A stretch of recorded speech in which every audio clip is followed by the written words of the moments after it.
In the 1830s, protesters known as the Chartists drew up the People's Charter. Their demands included universal male suffrage, salaries for members of parliament, and the end of the secret ballot, which allows people to vote without announcing them publicly. Rural and urban workers were not helped by the Reform Act, and some demanded more radical change.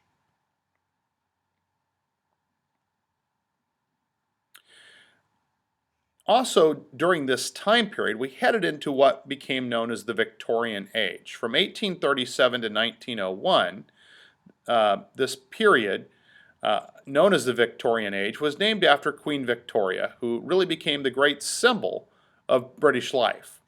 Her reign was the longest in British history, and although she exercised very little real power, she set the tone for what was known as the Victorian Age, which included ideals such as duty, thrift, honesty, hard work, and above all, respectability. Under Victoria, the British middle class and a growing number of the working class felt great confidence in the future. That confidence grew as Britain expanded its already huge empire. Queen Victoria, the Empress of India and ruler of some 300 million subjects around the world, became a revered symbol of British might. During her reign, she witnessed growing agitation for social reform. The Queen herself commented that the lower classes, quote, earn their bread and riches so deservedly that they cannot and ought not to be kept back, unquote.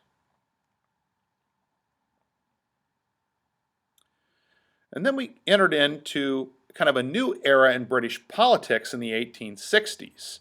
In this new era, the old political parties regrouped under new leadership. Benjamin Disraeli forged the Tories into the modern Conservative Party.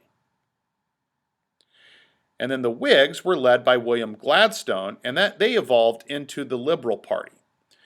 As the majority shifted between the two parties, Disraeli and Gladstone alternated as prime minister, and they both pushed through important reforms. Disraeli and the Conservative Party pushed through the Reform Bill of 1867, which gave the vote to many working class men, nearly doubling the electorate. In the 1880s, it was the turn of Gladstone and the Liberal Party to extend suffrage. Their reforms gave the vote to farm workers and most other men.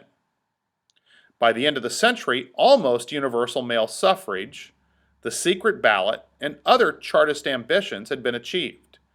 Britain had truly transformed from a constitutional monarchy to a parliamentary democracy, a form of government in which the executive leaders are chosen by and responsible to the legislature.